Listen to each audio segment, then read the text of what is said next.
జగన్మోహన్ రెడ్డి గారు చేసినటువంటి ఆంధ్రప్రదేశ్ నల్లు చెరుగుల 17,000 రెవెన్యూ గ్రామాల్లో పైచిలుకున్నటువంటి రెవెన్యూ గ్రామాల్లో జరిగినటువంటి డ్రోన్ ఫ్లై డేటా గాని లేదా సర్వే ఆఫ్ ఇండియా వాళ్ళు తయారు చేసినటువంటి ఓఆర్ఐ ఆర్థో రెక్టిఫైడ్ ఇమేజ్ ద్వారా వచ్చినటువంటి సాఫ్ట్ కాపీలు గాని లేదా హార్డ్ కాపీలను గాని అయ్యే వాడుతున్నారా వాడతలేదా?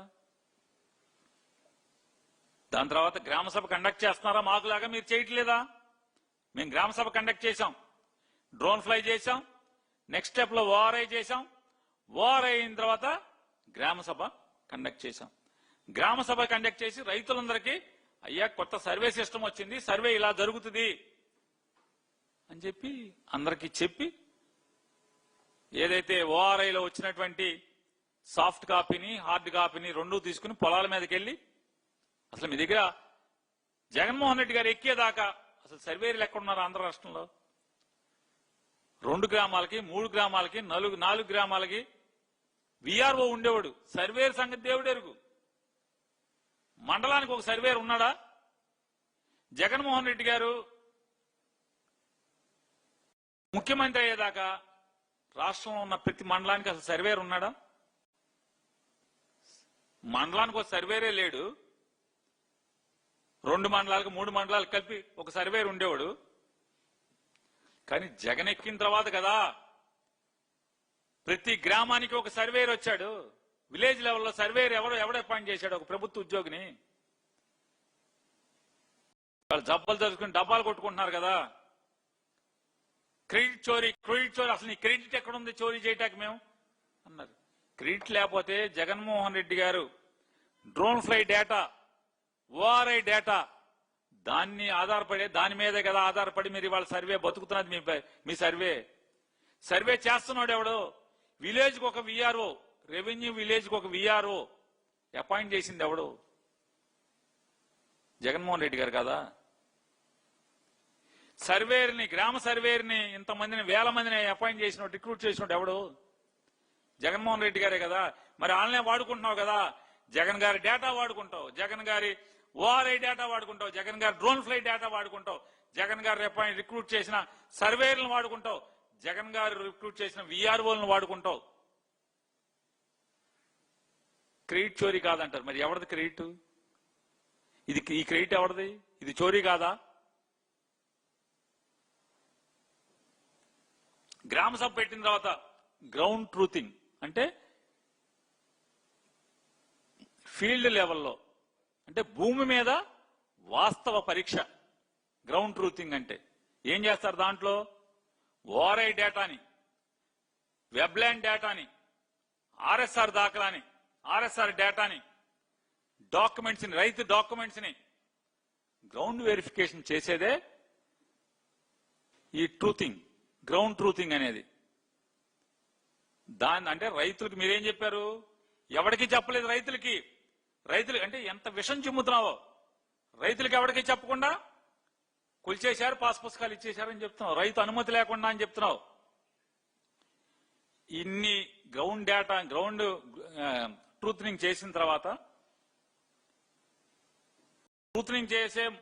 తర్వాత దాంట్లో ఒకవేళ కోర్టు కేసులు ఉంటే దాంట్లోనే అది కింద సబ్ కోర్టు దావా అయితే ఓఎస్ నంబరు, లేదా అది హైకోర్టులో అయితే రిట్ పిటిషన్ నంబరు, ఇదిగో దీంట్లో ఈ కోర్టు కేసులు ఉన్నాయి అని చెప్పని రిజిస్టర్ చేసేవాళ్ళు. ఇప్పుడు మీరు అదే పనిలో ఉన్నారు కదా. తర్వాత 9/2 నోటీసు, రైతుకి 9/2 నోటీస్ ఇచ్చి అయ్యా మేము గ్రౌండ్ ట్రూతింగ్కి వెళ్తే ఇదిగో ఇలా ఉన్నాయి. ప్రతి రైతుకి ఎక్కడ సర్వే జరిగితే మీకు సెంటు ఉంటే సెంటు, పావెకరం ఉంటే పావెకరం, అరెకరం ఉంటే అరెకరం, ఎకరం ఉంటే ఎకరం, లేదా 10 ఎకరాలు ఉంటే 10 ఎకరాలు, ప్రతి రైతుకి కూడా 9/2 నోటీస్ ఇచ్చిన తర్వాతే 9/2 నోటీస్ ఇచ్చిన తర్వాతే రైతును పిలిచి అయ్యా ఇదిగో, ఎందుకని 5% వేరియేషన్స్ ఉన్నాయి పాత సర్వేకి ఈ సర్వేకి. ఇదేమో యాక్యురేట్ సర్వే, ప్రతి అంగుళం 5 సెంటీమీటర్ల వరకు, మినిమం 5 సెంటీమీటర్ల వరకు ఎర్రర్ కరెక్ట్ చేస్తున్నారు. అంటే కొలతల్లో ఏమన్నా తేడా ఉంటే 5 సెంటీమీటర్లు మాత్రమే ఉంటుంది. కాబట్టి 5% ఎర్రర్ వల్ల ఏమవుతుంది? పూరా విస్తీర్ణం అంటే ఒక సర్వే నెంబర్ తీసుకుంటే ఆ సర్వే నెంబర్లో టోటల్ ఎక్స్టెంట్ అని ఉంటుంది. సరే 52 కాదు, ఈ కూడా నేర్చుకోండి. ఎంతసేపు 52లోనే పండితుండి 52లో పండితుండి అంటే అట్టగా వీటిలో ఆర్ఎస్ఆర్ ఏంటి, ఎఫ్ఎంబి ఏంటి, సర్వే ఎప్పుడు జరిగినాయి, ఏ సర్వే సిస్టమ్ ఏంటి, 18లో మేము సర్వే చేసాం, 18లో చేసాం కాదు, 18లో సర్వే ఏంటి, ఇవాళ సర్వే ఏంటి, మెథడ్స్ ఏ సిస్టమ్ ప్రకారం, ఏ మెథడ్ ప్రకారం. మరి పాత రోజుల్లో ఉన్న సర్వే ప్రకారం ఏమైంది? ప్రతి రైతుకి హెచ్చు ఉంటుంది, తగ్గు ఉంటుంది. ఎకరానికి 5 సెంట్లు పెచ్చు ఉండొచ్చు, 5 సెంట్లు తక్కువ ఉండొచ్చు.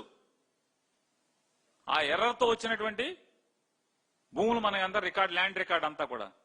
మరి వాళ్ళు యాక్యురేట్ గా చేసినప్పుడు ఏమవుద్ది? కొంతమంది రైతులకి పొలం తగ్గుద్ది, కొంతమందికి పెచ్చు ఉంటుంది. ఎక్కడైతే పెచ్చు ఉందో అంటే డాక్యుమెంట్ ప్రకారం అడంగల్ ప్రకారం ఎవరికైతే దాంట్లో రికార్డులో మ్యాచ్ అవ్వకుండా ఎక్కువ ఉందో లేదా తక్కువ ఉందో ఆ రైతులందరినీ పిలిచి ఫీల్డ్ లెవెల్లోనే ఎంక్వైరీ చెప్తారు, ఇలా ఉంది బాబు పరిస్థితి ఇది అని చెప్పండి. ఎందుకని 5%, ఎకరానికి 5% అంటే 10 ఎకరాలు ఉందనుకోండి, అనగానే సత్యప్రసాద్కి 10 ఎకరాల్లో 5% అంటే 15 50, అరెకరం అయితే తక్కువ ఉంటుంది, అరెకరం తక్కువ రావచ్చు, అరెకరం ఎక్కువ రావచ్చు. ఇప్పుడు సత్యప్రసాద్ గారు ఏం మాట్లాడుతున్నాడు? జగనెత్తేసాడు. సర్వేలోనే అరెకరం 10 ఎకరాలు ఉంటే రైతుకి అరెకరం తేడా ఉంటది. అది సర్వే, అప్పుడున్న యాక్యురసీ అది. కానీ ఇవాళ ఉన్న యాక్యురసీ అట్ట కాదు. ఇప్పుడు వచ్చేసి జగన్మోహన్ రెడ్డి గారు తీసుకొచ్చిన సిస్టమ్ ప్రస్తుతానికి ప్రపంచంలో అద్భుతమైన సర్వే. ఈ సర్వే ఇలా అద్భుతమైన సర్వే అని చెప్పి తర్వాత ఎవరెవరు మాట్లాడారో మాట్లాడుకుందాం. మీరు రేపో మాపో చీఫ్ సెక్రటరీ చేయబోతున్నటువంటి, మీ ప్రభుత్వం రేపో మాపో చీఫ్ సెక్రటరీ చేయబోతున్నటువంటి, గతంలో మా అప్పుడు రెవెన్యూ సెక్రటరీగా పనిచేసినటువంటి, అంతకుముందు చంద్రబాబు నాయుడు గారి పేషీలో ముఖ్య అధికారిగా పనిచేసినట్టు ఆయన ఈ సర్వే గురించి ఏం మాట్లాడారో ఒకసారి చూడండి. ఒకసారి ఇది కాదండి, సాయి ప్రసాద్ గారిదండి.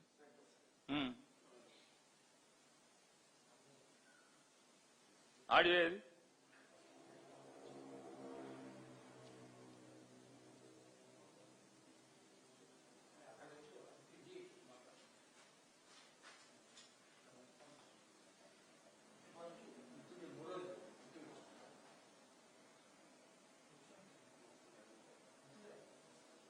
స్టార్టింగ్ నుంచి పెట్టాలి.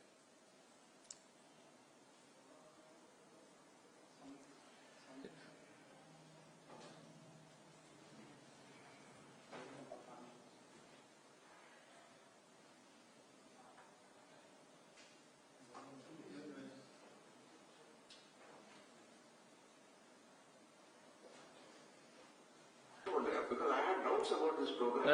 స్టార్టింగ్ నుంచి పెట్టండి. The subject మామూలుగా కూడా ఇంట్రెస్ట్. నాకు ఈ సబ్జెక్ట్ మామూలుగా కూడా interest. 6 months before I joined here, I had gone to a village where ఒక్క నిమిషం. వారు ఏం చెప్తున్నారంటే, నేను రెవెన్యూ సెక్రటరీగా జగన్మోహన్ రెడ్డి గారి ప్రభుత్వంలో జాయిన్ అయ్యేటప్పటి 6 నెలల ముందు ఏం చెప్పండి. పోయి చూసి వచ్చా ఈస్ట్ గోదావరిలో పాలభూమి అని village. I spent about 3 hours in that village. Then I found it very comfortable that this is a program which